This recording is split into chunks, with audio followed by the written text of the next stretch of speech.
सबसे पहले जानते हैं देश और दुनिया के पूरे दिन का हाल प्रेरणा से।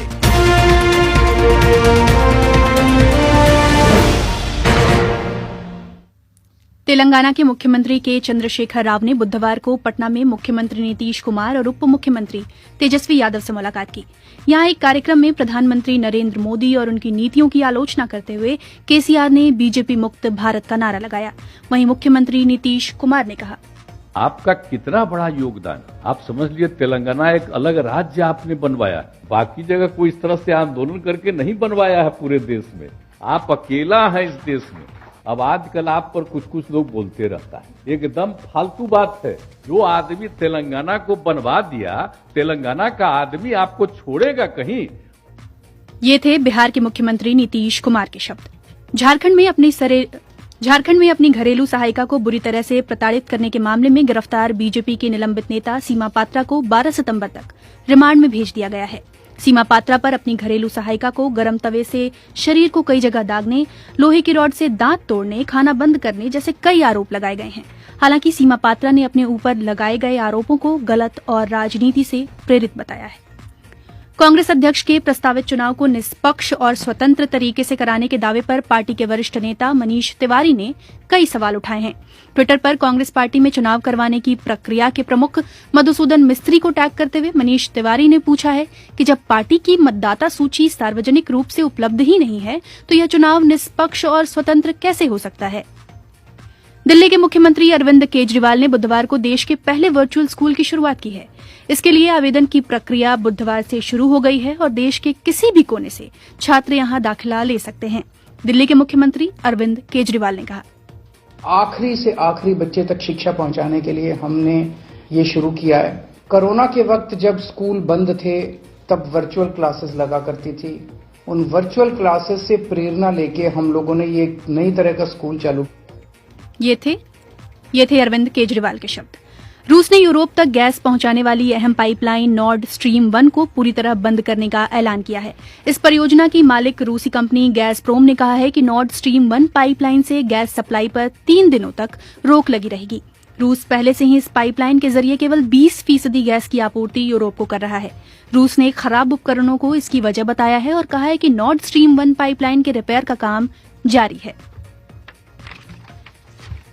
अंतर्राष्ट्रीय मानवाधिकार संगठन एमनेस्टी इंटरनेशनल ने अफगानिस्तान से सटे तुर्की और ईरान की सीमा पर तैनात सैनिकों के ऊपर गंभीर आरोप लगाए हैं।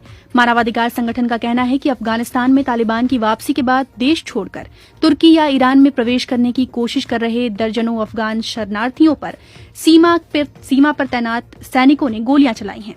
दोनों देशों ने पिछले 12 महीनों में हजारों अफगान शरणार्थियों को देश से बाहर का रास्ता दिखाया है। संयुक्त राष्ट्र आज चीन के शिनजियांग में वीगर मुसलमानों के मानवाधिकार उल्लंघन के आरोपों से जुड़ी एक रिपोर्ट जारी करने वाली है। संयुक्त राष्ट्र की ये रिपोर्ट काफी लंबे समय से प्रतीक्षित थी।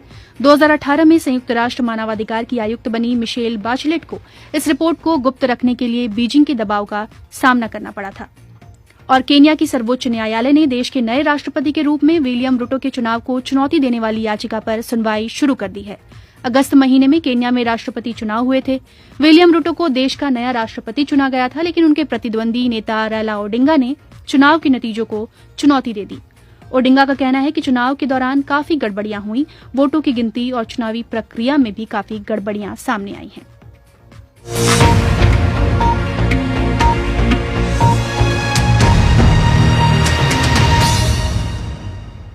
नमस्कार, ये बीबीसी हिंदी का पॉडकास्ट दिन भर पूरा दिन पूरी खबर है। हमारा ये प्रोग्राम हफ्ते के 7 दिन शाम 7:30 बजे bbchindi.com के लाइव पेज के साथ साथ बीबीसी हिंदी के फेसबुक और यूट्यूब चैनल पर लाइव ब्रॉडकास्ट होता है। इसे आप बीबीसी हिंदी वेबसाइट के पॉडकास्ट सेक्शन में भी सुन सकते हैं। मैं हूं अंजुम शर्मा और मैं हूं प्रेरणा। आज पूरे दिन की बड़ी खबरें क्या क्या रही अभी आपने प्रेरणा से सुना। अब आगे बात सोवियत संघ के अंतिम राष्ट्रपति मिखाइल गोर्बाचोव की। तत्कालीन सोवियत संघ के पूर्व राष्ट्रपति मिखाइल गोर्बाचोव का निधन हो गया। उन्होंने लंबी बीमारी के बाद 91 साल की उम्र में दुनिया को अलविदा कहा। अपने आखिरी वर्षों में गोर्बाचोव की सेहत बहुत अच्छी नहीं थी और वो ज्यादा बात भी नहीं करते थे। 1985 से लेकर 1991 तक सोवियत संघ की सत्ता में वो थे। लोग जब कभी यूएसएसआर का जिक्र करते हैं तो आमतौर पर उसके साथ साथ मिखाइल गोर्बाचोव का नाम अपने आप चला आता है। मिखाइल गोर्बाचोव वही शख्स हैं जिन्होंने शीत युद्ध को खत्म करवाया था, लेकिन जिनके देखते ही देखते सोवियत संघ के टुकड़े भी हो गए थे। गोर्बाचोव का जब निधन हुआ तो ये खबर सबसे पहले रूस के सरकारी चैनल पर ब्रेकिंग न्यूज के तौर पर दिखाई गई। Болезни на 92-м году жизни скончался Михаил Горбачев, первый и единственный президент Советского Союза। न्यूज एंकर कह रहे हैं कि एक ब्रेकिंग न्यूज, लंबी बीमारी के बाद मिखाइल गोर्बाचोव की 90 बरस की उम्र में निधन हो गया है। सोवियत संघ के पहले और अकेले राष्ट्रपति। ये खबर सेंट्रल क्लिनिकल हॉस्पिटल ने दी है। प्रेरणा, मिखाइल गोर्बाचोव बहुत बड़े नेता, खासकर पश्चिमी देशों के लिए क्यों है, इस पर हम आगे बातचीत करेंगे। लेकिन उनके निधन के बाद अब दुनिया भर से उन्हें श्रद्धांजलि दी जा रही है। अंजुम, संयुक्त राष्ट्र प्रमुख एंटोनियो गुटेरेस ने उन्हें इतिहास की धारा बदलने वाला नेता बताया है। जापान, ब्रिटेन, अमेरिका समेत तमाम देशों के नेताओं ने उन्हें श्रद्धांजलि दी है। भारत की बात करें तो उतना ज्यादा नेताओं की तरफ से बयान नहीं है। ये अपने दरअसल कूटनीतिक रिश्ते और तमाम तरह की चीजें होती हैं, ये भी एक कारण होता है। लेकिन शरद पवार और शशि थरूर जैसे नेताओं ने ट्वीट करके दुख जरूर जताया है। तो वहीं ओलाफ स्कोल जो जर्मन चांसलर हैं, उन्होंने कहा है कि गोर्बाचोव ने न केवल जर्मनी के लिए बल्कि पूरे यूरोप का इतिहास बदलने का काम किया है। Er war ein mutiger Reformer und ein Staatsmann, der vieles gewagt hat. Olaf Scholz यहाँ कह रहे हैं कि वो एक सुधारक थे, एक साहसी राजनेता थे जिन्होंने कई चीजें करने का साहस किया। हम नहीं भूलेंगे कि पेरेस्ट्रोइका ने रूस में लोकतंत्र स्थापित करने की कोशिशों को संभव बनाया और वो लोकतंत्र और स्वतंत्रता यूरोप में संभव हो सका कि जर्मनी एकजुट हो सके। तो ये ओलाफ शोल्स थे, जर्मन चांसलर। आपको पता है प्रेरणा की गोर्बाचोव की जो जीवनी है वो विलियम टॉबमैन ने लिखी है और उन्होंने भी प्रतिक्रिया दी है। उन्होंने कहा कि रूस के लिए गोर्बाचोव ने जो किया वो शायद कोई और ही कर सकता था, कोई और नहीं कर सकता था। To make Russia the kind of place where one would have wanted to live, Westerners would have wanted to live. So that's William Taubman कह रहे हैं कि उन्होंने रूस को ऐसी जगह बनाया जहां आदमी रहना चाहता था, पश्चिम के लोग रहना चाहते थे। ये तो एक बात है, लेकिन दूसरी बात यह है कि वो असफल हो गए और उनके देश में और पश्चिम में भी बहुत सारे लोग जो सोचते हैं कि विफलता के लिए उन्हें दोषी ठहराया जाना चाहिए। उन्होंने पुराने शीत युद्ध को समाप्त करने के लिए भी और नेताओं से अधिक काम किया। ये सच है कि उन्हें लोगों से मदद मिली, जैसे अमेरिकी राष्ट्रपति रोनाल्ड रीगन, ब्रिटिश प्रधानमंत्री मार्गरेट थैचर, फ्रांसीसी राष्ट्रपति Francis Mitterrand, German chancellor Helmut Kohl. लेकिन गोर्बाचोव के बिना ये सभी शीत युद्ध को समाप्त करने में कभी सफल नहीं हो पाते। यदि गोर्बाचोव नहीं होते तो पुराना शीत युद्ध जारी रहता या शायद और भी खराब हो जाता। वो एक अच्छे आदमी थे, सभ्य आदमी थे। उन्होंने डिसेंट मैन और गुड मैन शब्द का इस्तेमाल किया। थोड़ा बताइए प्रेरणा, मिखाइल गोर्बाचोव के बारे में, उनका जीवन कैसा रहा, कहाँ पैदा हुए और कैसे सत्ता की सीढ़ियां वो चढ़ते चले गए। शुरुआत उनके जन्म से ही करते हैं। तो मिखाइल सर्गेविच गोर्बाचोव का जन्म 2 मार्च 1931 को तब के सोवियत संघ और वर्तमान में रूस के स्टावरोपोल क्षेत्र में हुआ था। उनका परिवार किसानों का था। 19 साल की उम्र में गोर्बाचोव ने कम्युनिस्ट पार्टी की सदस्यता ली और मॉस्को स्टेट यूनिवर्सिटी में कानून की पढ़ाई करने के लिए चले गए। 54 साल की उम्र में गोर्बाचोव सोवियत कम्युनिस्ट पार्टी के महासचिव बने और इसी नाते वो देश के सर्वोच्च नेता भी चुने गए। उस समय वो पोलित ब्यूरो के नाम से जाने जाने वाली सत्तारूढ़ परिषद के सबसे कम उम्र के सदस्य थे। 1985 में वे सोवियत संघ के राष्ट्रपति चुने गए। इसके बाद उन्होंने देश के दरवाजे दुनिया के लिए खोल दिए और बड़े स्तर पर कई सुधार किए। सुधारों के अगर मैं नाम लूं तो 2 सुधार मुझे याद आ रहे हैं। प्रमुख वही सुधार थे, ग्लासनोस्त और पेरेस्ट्रोइका। बताइए कुछ। ग्लासनोस्त जिसका आपने नाम लिया, इसका अर्थ होता है अभिव्यक्ति की स्वतंत्रता, और दूसरा जो सुधार आपने जिसका जिक्र किया, पेरेस्ट्रोइका यानी पुनर्गठन। तो ग्लासनोस्त या खुलेपन की नीति के बाद सोवियत संघ में लोगों को सरकार की आलोचना करने का अधिकार मिला। अंजुम, ये ऐसी बात थी जिसके बारे में पहले कभी कल्पना भी नहीं कर सकते थे वो लोग। पश्चिमी देशों में गोर्बाचोव को सुधारकों का जनक माना जाता है, जिन्होंने अमेरिका, ब्रिटेन सहित पश्चिमी देशों और सोवियत संघ के बीच तनाव की स्थिति में भी ऐसी परिस्थितियां बनाई जिससे 1991 में शीत युद्ध का अंत हो गया। 1989 में पूर्वी और पश्चिमी जर्मनी के बीच खड़ी जो बर्लिन की दीवार थी, वो दीवार नहीं गिरती अगर इसमें गोर्बाचोव अपनी सहमति नहीं जताते। पूर्व पश्चिम के बीच संबंधों में बड़े बदलाव लाने में अहम भूमिका निभाने की वजह से ही हाल में साल 1990 में उन्हें नोबेल शांति पुरस्कार से नवाजा गया। तो एक तरीके से पश्चिमी देशों के एक पसंदीदा नेता के तौर पर गोर्बाचोव उभरते हैं। हालांकि गोर्बाचोव ने जो सुधार किए प्रेरणा, उन्हीं की वजह से सोवियत संघ का विघटन भी हुआ, ऐसा माना जाता है। और अपनी तमाम कोशिशों के बावजूद वो इसे टाल नहीं सके और वहीं से आधुनिक रूस का जो है जन्म होता है। कई लोग इस बात के लिए गोर्बाचोव की आलोचना करते हैं, जैसे रूस के प्रवक्ता दिमित्री पेस्कोव। उन्होंने गोर्बाचोव पर पश्चिम के साथ संबंधों को रोमांटिक रिश्ते होने का आरोप लगाया। И он искренне хотел верить в том, что она закончится и наступит романтический, вечный романтический период. दिमित्री पेस्कोव कह रहे हैं कि उनका यानी कि गोर्बाचोव का भरोसा था कि शीत युद्ध जो है वो खत्म हो जाएगा और नए सोवियत संघ और दुनिया के बीच एक रोमांटिक या मधुर रिश्तों की शुरुआत होगी। ये रोमांटिक वाद उचित नहीं था। कोई रोमांटिक समय नहीं रहा या मीठी सदी नहीं रही। हमारे विरोधियों ने उल्टा अपने खून की प्यास दिखाई। कितने कड़े शब्दों में वो एक तरीके से आलोचना कर रहे हैं। तो आखिर मिखाइल गोर्बाचोव को देखा कैसे जाए? पश्चिमी देश उन्हें इतना पसंद क्यों करते हैं और रूस के लोग उन्हें कैसे देखते हैं? इसके लिए मैंने बात की मॉस्को में रह रहे वरिष्ठ पत्रकार विनय शुक्ला से। गोर्बाचोव के बारे में की जो भूमिका है देश के इतिहास के, उसमें एक राय नहीं है। कुछ लोग जो हार्डलाइनर हैं वो कहते हैं कि गोर्बाचोव की वजह से ही सोवियत संघ टूटा था। मतलब उनकी जो भूमिका है उसका क्या मूल्यांकन करते हैं, क्योंकि देश में जो बड़ा घुटन का वातावरण था उस समय उसको उन्होंने खोला। और सबसे बड़ी बात यह है कि राष्ट्रपति गोर्बाचोव ने जो है लोगों के स्वतंत्र आना जाना, विदेश में आना जाना जो खोला है, उसका लोग आज भी फायदा उठा रहे हैं। बहुत सारे रूसी जो हैं विदेश यात्रा करते हैं। और देखा जाए तो जब राष्ट्रपति गोर्बाचोव का इरादा था कि रूस में मिक्स्ड इकोनॉमी भारत की तरह लाने का, वो भारत को एक आदर्श मानते थे और राजीव गांधी के साथ उनके काफी अच्छे संबंध थे। जो वो 30 साल पुराना जो गोर्बाचोव का सपना था उसमें मिक्स्ड इकोनॉमी लाने का, क्योंकि उनको मालूम था कि अमीरी गरीबी होगी, थे कि सोशल प्रोटेक्शन लोगों को मिले और मिक्स्ड इकोनॉमी हो। तो वही आज के यूक्रेन के साथ युद्ध की पृष्ठभूमि में ये उसको मूर्तिमान किया जा रहा है। लेकिन बहुत से लोग ये मान रहे हैं कि जिस डेमोक्रेसी का सपना गोर्बाचोव ने देखा था और जिसकी वजह से यूरोप में डेमोक्रेसी पॉसिबल हो पाई या फिर जर्मनी का एकीकरण हुआ, पुतिन ने उसको कहीं ना कहीं आघात पहुंचाया है। इस बात में कितनी सच्चाई है? बात यह है कि वो सपना देखते थे गोर्बाचोव, एक पूरा यूरोप लिस्बन से लेकर व्लादिवोस्तोक तक का, इतने बड़ी स्पेस पर। प्रॉब्लम यह है कि के सपने में कहीं वॉशिंगटन फिट नहीं हो रहा था। इस वजह से सब घटनाएं हुई हैं। जो गोर्बाचोव को दिए गए वायदे थे सब तोड़े गए। नेटो का जो है विस्तार हुआ ईस्ट में होता गया और अब वो सोवियत संघ की भूमि में आ गए। उन्होंने ये स्थिति पैदा कर दी है। मैं पेरेस्ट्रोइका और ग्लासनोस्त पर स्पेशली बात करना चाहता हूँ। दोनों के दोनों रिफॉर्म्स थे। अगर वो नहीं होते, आपको लगता है कि रूस की वही शक्ल होती जो आज है? नहीं, एक तो दुनिया में ग्लोबलाइजेशन की हवाएं चलने लगी थी और टेक्नोलॉजिकल रेवोल्यूशन होता था, क्योंकि गोर्बाचोव समझते थे कि आईटी जो रेवोल्यूशन हुआ किसी न किसी ढंग से अगर कोई और होता तो शायद जो सोवियत संघ जो है अछूता नहीं रह पाता, चाहे गोर्बाचोव होते या नहीं। ये तो समय की डिमांड थी कि वो गोर्बाचोव आए, उन्होंने किया।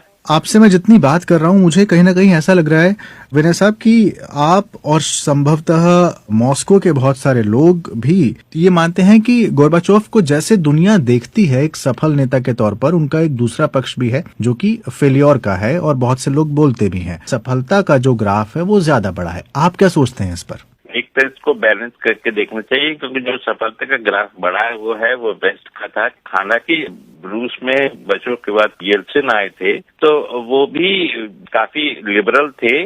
कोई भी सफल नेता होता है, अच्छा नेता तभी होता है जब वो अपने देश का उद्धार करता है, न कि पड़ोसी देश का। गोर्बाचोव के मामले में यही हुआ। आप ये कहना चाह रहे हैं कि उन्होंने वेस्ट का उद्धार किया, देश का कम किया?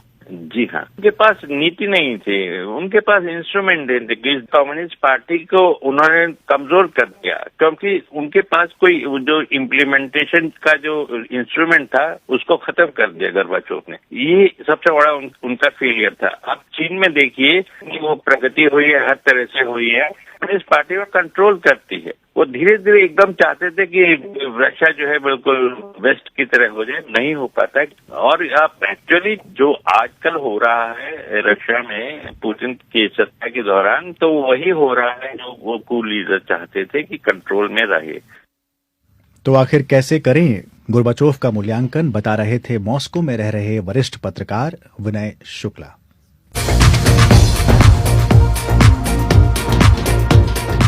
ये बीबीसी हिंदी का पॉडकास्ट प्रोग्राम दिन भर पूरा दिन पूरी खबर है। इस पॉडकास्ट को आप बीबीसी हिंदी के लाइव पेज के साथ साथ उसके फेसबुक और यूट्यूब के सोशल मीडिया पेज पर भी सुन सकते हैं। हमारे सारे प्रोग्राम bbchindi.com के पॉडकास्ट सेक्शन के अलावा जियो सावन, गाना और स्पॉटिफाई जैसे मोबाइल ऐप्स पर भी मौजूद हैं, जहां आप जाकर इन्हें सुन सकते हैं।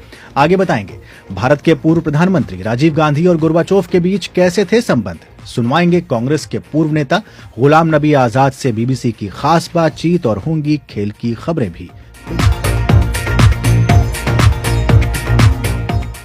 लेकिन सबसे पहले सोशल मीडिया पर आप क्या कमेंट्स कर रहे हैं, जरा वो पढ़ लेते हैं। प्रेरणा, आप यूट्यूब पर देख रही हैं, कुछ कमेंट्स आ रहे हैं। मेरी नजर यूट्यूब के कमेंट्स पर ही है और शुरुआत में कुलदीप सिंह जाखड़ हैं, आई थिंक बहुत रेगुलर ये सुनते हैं, बहुत पुराने हमारे श्रोता हैं। इन्होंने कमेंट किया है कि सोवियत संघ की पुनर्निर्माण नीति की शुरुआत के लिए गोर्बाचोव को जाना जाता है। वहीं इन्हीं के नीचे महावीर सिंह कहते हैं कि गोर्बाचोव वामपंथियों के लिए विलन बन गए थे तो लोकतंत्र के समर्थकों के लिए हीरो बन चुके थे। शीत युद्ध को समाप्त करने का श्रेय उन्हें भी दिया जाता है। वहीं मैं फेसबुक पर देख रहा हूं तो सिंह धारा जगजीवनपुर हैं, वो कह रहे हैं कि गोर्बाचोव जी के साथ, वो मतलब जी लगाकर लिख रहे हैं, गोर्बाचोव जी के साथ भारत के तत्कालीन प्रधानमंत्री राजीव जी ने रूस के जो संबंध थे दोनों देशों के बीच में, शायद वो लिखना कुछ आ रहे थे, लिख कुछ पाए हैं, उन बहुत अच्छे संबंध थे, लेकिन हम समझ गए। तो रामजी प्रसाद श्रद्धांजलि दे रहे हैं गोर्बाचोव को। इसी तरीके से राकेश दुबे बता रहे हैं कि गोर्बाचोव का जो जन्म है जो 2 मार्च 1931 को स्टावरोपोल राज्य के एक गांव में एक मजदूर घर में हुआ था। जैसे कि आपने बताया, ये कमेंट उनका उससे पहले आ गया था। तो हम ये देख सकते हैं कि जानकारी कितनी ज्यादा है लिसनर्स की। इसी तरीके से बिहारी बाबू हैं, वो लिख रहे हैं गोर्बाचोव बहुत महान शख्सियत थे, उन्होंने रशिया के लिए बहुत काम किया और वेस्ट और रशिया जो था वो दोस्ताना तरीके से बदल गया। कुलदीप सिंह जाखड़ हैं, वो यूट्यूब पर तो हैं ही, लेकिन यहाँ भी कमेंट कर रहे हैं, लिख रहे हैं सोवियत संघ प्रशासनिक और राजनीतिक रूप से गतिरुद्ध हो चुका था। गतिरुद्ध प्रशासन, भारी भ्रष्टाचार और अपनी गलतियों को सुधारने में व्यवस्था की जो अक्षमता थी उसको दूर करने के लिए गोर्बाचोव को सुधार करना पड़ा। और एक कमेंट जिसका मैं खास तौर से जिक्र करना चाहता हूँ, लक्ष्मण पौदिल हैं, अगर मैं सही उच्चारण कर पा रहा हूँ, नहीं कर पा रहा तो प्लीज लक्ष्मण जी आप मुझे बताएं। उन्होंने नेपाली भाषा में कमेंट किया है, वो नेपाल से हमें सुन रहे हैं और रामजी प्रसाद उन्हें जवाब देते हुए लिख रहे हैं कि बहुत ही सुंदर नेपाली भाषा में आपने अपने विचार रखे हैं, हम लोगों को समझने में कोई परेशानी नहीं हुई। तो इस तरीके से आपस में बातचीत कर रहे हैं और ये बहुत पुराने हमारे सब श्रोता हैं। आगे बढ़ते हैं, बात करते हैं जरा भारत और रूस के संबंधों की, गोर्बाचोव के जमाने के। जी, आपने अभी जब आप कमेंट रीड कर रहे थे तो आपने राजीव गांधी का भी जिक्र किया एक कमेंट को पढ़ते हुए।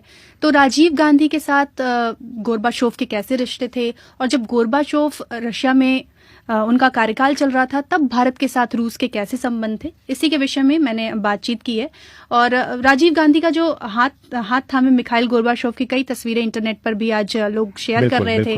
ये तब की फोटो बताई जा रही है अंजुम, जब गोर्बाचोव एक बार भारत की यात्रा पर आए थे, तब प्रधानमंत्री थे राजीव गांधी, जैसे कि मैंने शुरुआत में ही बताया।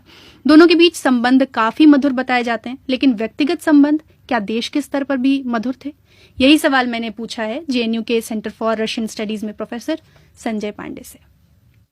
देखिए, भारत रूस के संबंध गोर्बाचोव के कार्यकाल में सोवियत संबंध प्रगाढ़ थे, मैत्रीपूर्ण थे और टाइम टेस्टेड जिसको कहा जाता है, और ये मोटा मोटी ये जारी रहा गोर्बाचोव के काल में भी। हालांकि बीच बीच में इस तरह की क्रिटिसिज्म हुआ था कि सोवियत संघ अब तीसरी दुनिया के देशों और भारत पर भी कम ध्यान दे रहा है, लेकिन अगर हम वास्तविकता देखें तो ये सच नहीं था।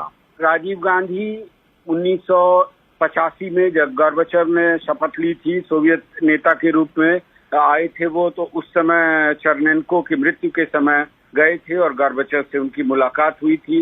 राजीव गांधी ने अपनी पहली विदेश यात्रा 1986 में सोवियत संघ की थी।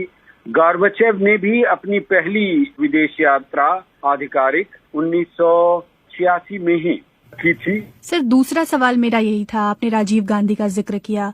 मैं जानना चाहती हूँ कि राजीव गांधी और मिखाइल गोर्बाचोव के जो रिश्ते थे, केमिस्ट्री थी, कैसे संबंध थे दोनों नेताओं के? देखिए, दोनों ने जब अपने देश की कमान संभाली तो वो युवा नेता माने जाते थे। 54 की उम्र में गोर्बाचेव 1985 में आए। सोवियत संघ के जो उस समय के काल के नेता थे उनके मुकाबले वो काफी युवा माने जाएंगे। राजीव गांधी उसके 6 महीने पहले उन्होंने भारत में 44 साल की उम्र में तकरीबन मंत्री का पद ग्रहण किया था। तो दोनों नए ख्याल के और युवा नेता थे। लंबी मुलाकात और सिवा इंटरप्रेटर्स के और कोई नहीं होता था। एक बार राजीव गांधी की विजिट में 10 घंटे तक गोर्बाचेव से उनकी मुलाकात हुई। तो ये माना जाता है कि ये बहुत लंबी मुलाकातें थी। 1987 में 87 में जब राजीव गांधी दोबारा, अब बल्कि चौथी बार गए सोवियत संघ, तो उस दौरान उनकी मुलाकात जो गोर्बाचेव के साथ थी और उनका जो भी कार्यक्रम था राजीव गांधी का, गोर्बाचेव उनके साथ रहे। तो जिन भी कार्यक्रमों में भारत उत्सव वहां पर मनाया जा रहा था 1987 में मॉस्को में, 3 दिन तक राजीव गांधी के साथ वो लगातार रहे। उसी प्रकार 1986 में जब गोर्बाचेव आए थे तो राजीव गांधी ने और भारत ने उनका बहुत गर्मजोशी से स्वागत किया था। बड़ी संख्या में लोग सड़कों पर उतरे थे गोर्बाचेव के स्वागत में।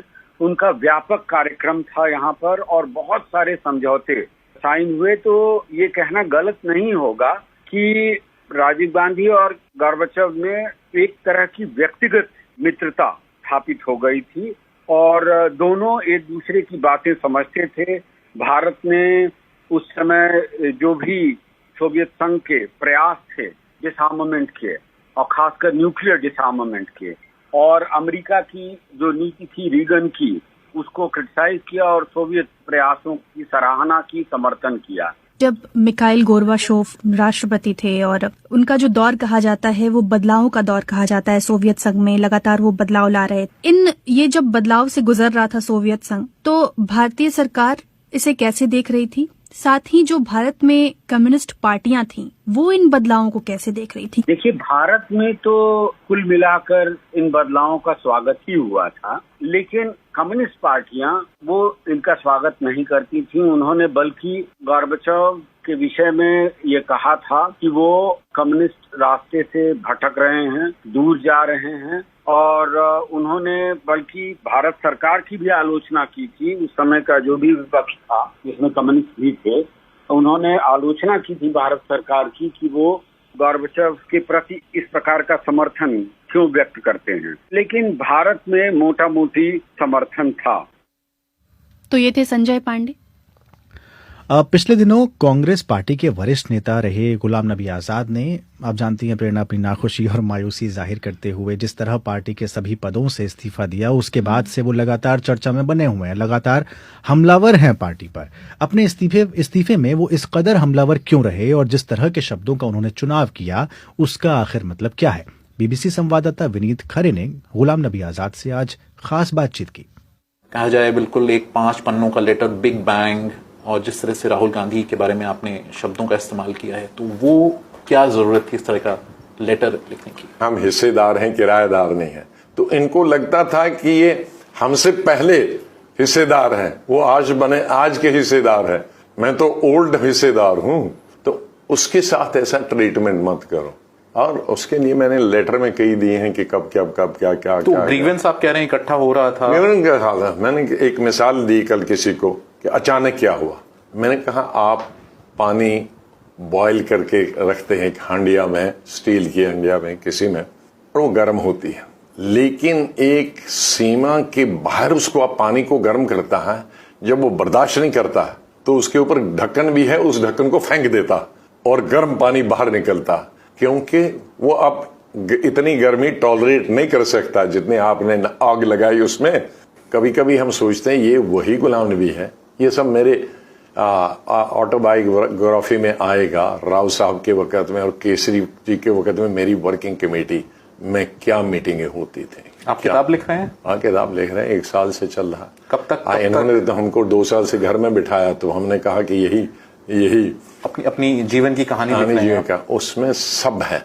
राव साहब के वक्त में वर्किंग कमेटी कब हुई, क्या हुई और मैंने क्या कहा। तो ये किताब कब तक आने की उम्मीद है? बताऊंगा थोड़ा तो वक्त का टाइमलाइन थोड़ा बता दीजिए। साल भर में, 6 महीने में? नहीं, साल के अंदर ही।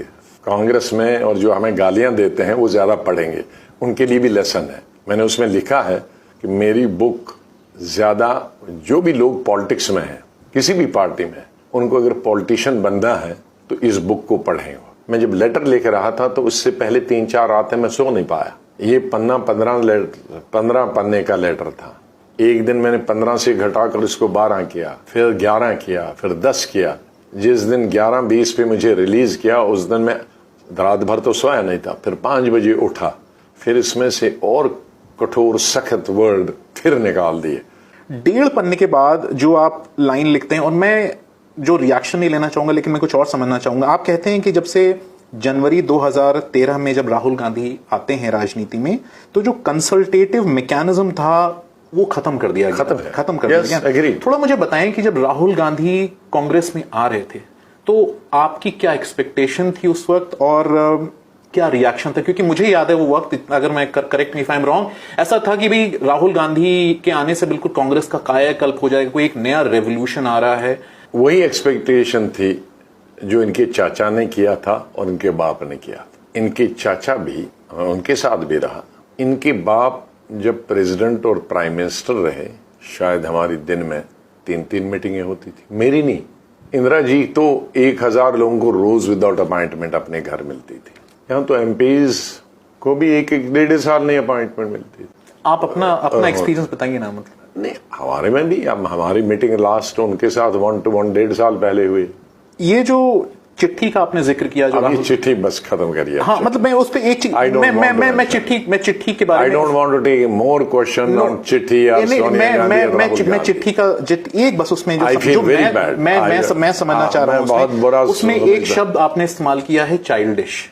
ठीक है, एक बस आप you can choose not to answer Azad साहब, कि ये जो एक्शन है चाइल्डिश है, ये किसी पॉलिटिशियन के लिए कहना, आई डोंट नो, अभी तक राहुल गांधी या फिर सोनिया जी का इस पे रिएक्शन नहीं आया है आपके लेटर पे, लेकिन ये थोड़ा सा समझाएंगे कि ये लेटर किस कॉन्टेक्स्ट में आपने इस्तेमाल किया? एक दफा समझा लिया ना कि बहुत सजेशन दी थी मैंने, इसलिए तो कहा कि जितनी सजेशन की कि उसका ये टिप ऑफ द आइसबर्ग था। So I don't want to mention because that becomes so personal. जब ये आप ये मैं कह रहा हूं, उस वक्त कहां थे? तो ये जब ये फाड़ने वाला, ये जो ऑफ कोर्स उस वक्त मीडिया में काफी इसका जिक्र हुआ था, चर्चा हुई थी। आप I was not in Delhi. You were not in Delhi. हाँ, लेकिन होता भी I would have not done it.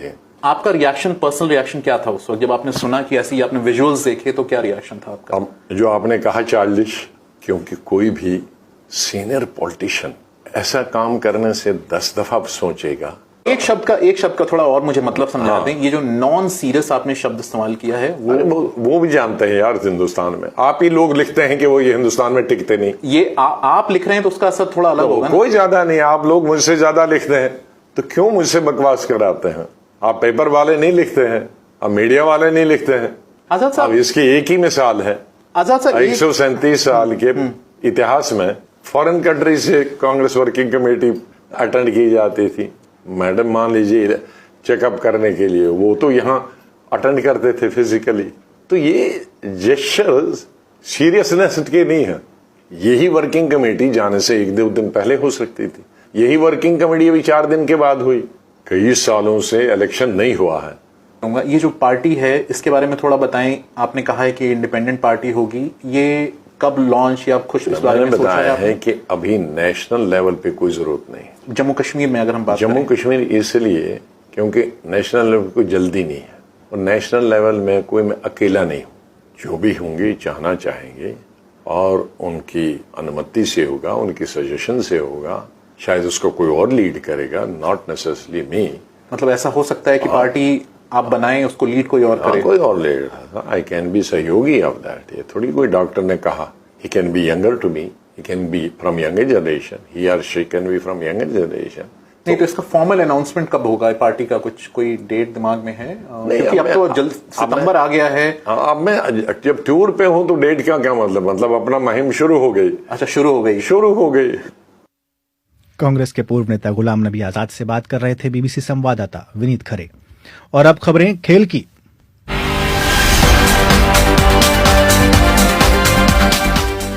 तो अंजुम, आज भारत और हांगकांग के बीच मैच होने वाला था। आई थिंक अब मैच शुरू हो चुका है प्रेरणा। और हांगकांग ने टॉस जीता और पहले बॉलिंग करने का फैसला किया है और भारत जो है इस समय बल्लेबाजी कर रहा है। आपको बता दूं कि केएल राहुल इस समय क्रीज पर है, साथ में है विराट कोहली। केएल राहुल ने 16 रन बनाए हैं 20 गेंदों में और विराट कोहली 5 गेंदों में 4 रन बनाकर क्रीज पर टिके हुए हैं इस समय।